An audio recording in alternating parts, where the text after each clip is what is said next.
আমি আপনাদের আগেও কইছি সিপিবি যা বলবে, দেবপ্রিয় যা বলবে তার উল্টা দিকে দাঁড়াবেন। সিপিবি যেহেতু বিরোধিতা করতেছে, দেবপ্রিয় যেহেতু বিরোধিতা করতেছে, এটা দেশের জন্য ভালো আর ইন্ডিয়ার জন্য খারাপ।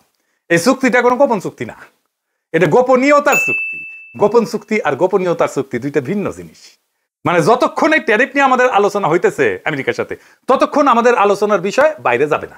ধরেন প্রফেসর ইউনূস স্যার তারেক রহমান আলাপ করলেন লন্ডনে, তো ওই আলাপ কি লাইভে দেখছি আমরা? ওটা ধরে লাইভ হইতো, গোপনীয়তার যদি কোনো দরকারই না থাকে। গোপনীয়তা যখন থাকার দরকারই নাই, তাহলে ওই আলাপের পুরাটা রেকর্ড করে জানাই দিলে হয়। তা তো জানাই নাই, আলাপের ফলাফল আমরা জানছি, কিন্তু আলাপের খুঁটিনাটি জানার দরকার আমাদের নাই। এই আলাপ তো প্রকাশ্য করার বিষয় না। কেন না আমি এটা পরে বলতেছি। এই আলাপ হবে বাংলাদেশের ট্যারিফ কত হবে।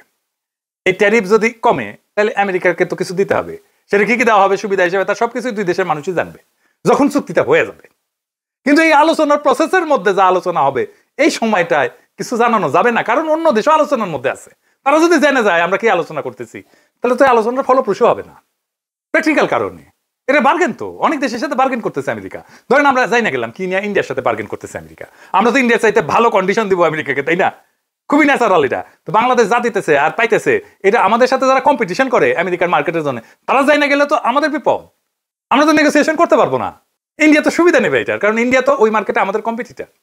বাংলাদেশ যদি যুক্তরাষ্ট্র বা পশ্চিমা শক্তির কাছে ফেভারেবল ট্যারিফ না পায়, তাহলে সেই শূন্যতা পূরণে ভারত চূড়ান্তভাবে উপকৃত হবে।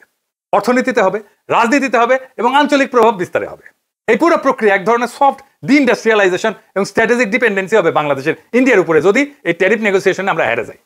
বাংলাদেশকে পশ্চিমের বাজারে দুর্বল কইরা বাংলাদেশের অর্থনীতি ভারত নির্ভর করে তুলতে পারবে ইন্ডিয়া, যদি এই ট্যারিফ নেগোসিয়েশনে আমাদের চাইতে ইন্ডিয়া ভালো ট্যারিফ পায়। অথবা আমরা যদি অনেক বেশি ট্যারিফ দিতে হয়, এই জাউরারা হাউকা করতেছে, মানুষকে কনফিউজ করতেছে, যেন এই নেগোসিয়েশনে বাংলাদেশ জিততে না পারে, ইন্ডিয়া যেন বেশি সুবিধা পায় আর আমাদের যায়। দেবপ্রিয় সিপিবি এদের হাউকার লক্ষ্যই এটা।